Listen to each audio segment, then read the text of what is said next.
27 ઓગસ્ટે ગણેશ ચતુર્થી છે અને આપણી જે પરંપરા છે તે પ્રમાણે દરેક શહેરમાં દરેક ગલી મહોલ્લામાં આપણે ગણપતિજીની પ્રતિમાનું સ્થાપન કરીને ગણેશ પંડાલ બનાવતા હોઈએ છીએ.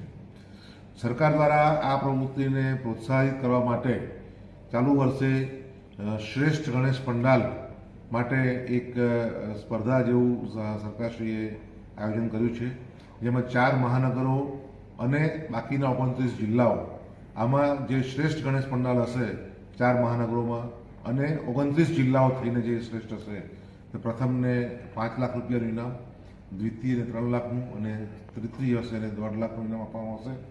આ ઉપરાંત જે 29 જિલ્લાઓની એન્ટ્રી હશે એ પૈકી 5 પ્રોત્સાહક ઇનામ પણ 1-1 લાખના સરકારશ્રી દ્વારા યુવક સેવા અને સંસ્કૃતિ વિભાગ દ્વારા આપવામાં આવશે.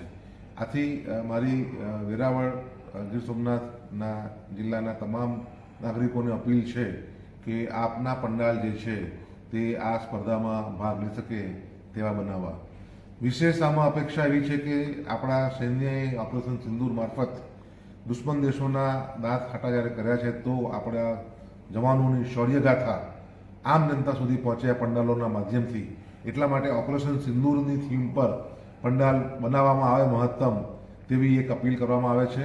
અને જે આ પંડાલો છે તેનું સિલેક્શન કરવામાં જ્યારે આવશે તો સિલેક્શનમાં પંડાલનો શણગાર, પંડાલ દ્વારા જે સામાજિક સંદેશો લોકો સુધી પહોંચાડવાનો પ્રયાસ કરવામાં આવ્યો છે તેની વિગતો, રોડ ઉપર કેટલું નડતરરૂપ આમ જનતાને થઈ રહ્યું છે તેની બાબત ધ્યાનમાં લેવામાં આવશે. આ ઉપરાંત ઓપરેશન સિંદૂરનો જે મેસેજ છે તે કેટલી અસરકારક રીતે લોકો સુધી પહોંચી રહ્યો છે આવી બાબતો ધ્યાનમાં રાખીને આ એન્ટ્રીઓ આપણે રાજ્ય કક્ષાએ મોકલીશું. આ એન્ટ્રીઓ કઈ મોકલવી તે નક્કી કરવા માટે જિલ્લામાં 2 પ્રાંત અધિકારી શ્રી છે, બંને પ્રાંત અધિકારી શ્રીના અધ્યક્ષસ્થાને કમિટી બનાવવામાં આવી છે અને તેમના મારફત જે સૂચન કરવામાં આવશે તે પંડાલોની એન્ટ્રી આપણે સરકાર કક્ષાએ મોકલીશું.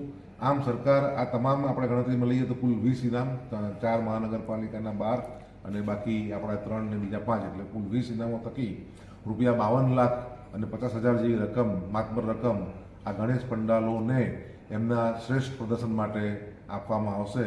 અને આ રીતે લોકોને આ પંડાલોમાં પ્રોત્સાહિત થાય, લોકો સુધી યોગ્ય માહિતી પહોંચે, લોકો સુધી યોગ્ય સમાચાર પહોંચે, યોગ્ય સંદેશ પહોંચે તે માટે સરકાર એક નમ્ર પ્રયાસ કરવામાં આવે છે.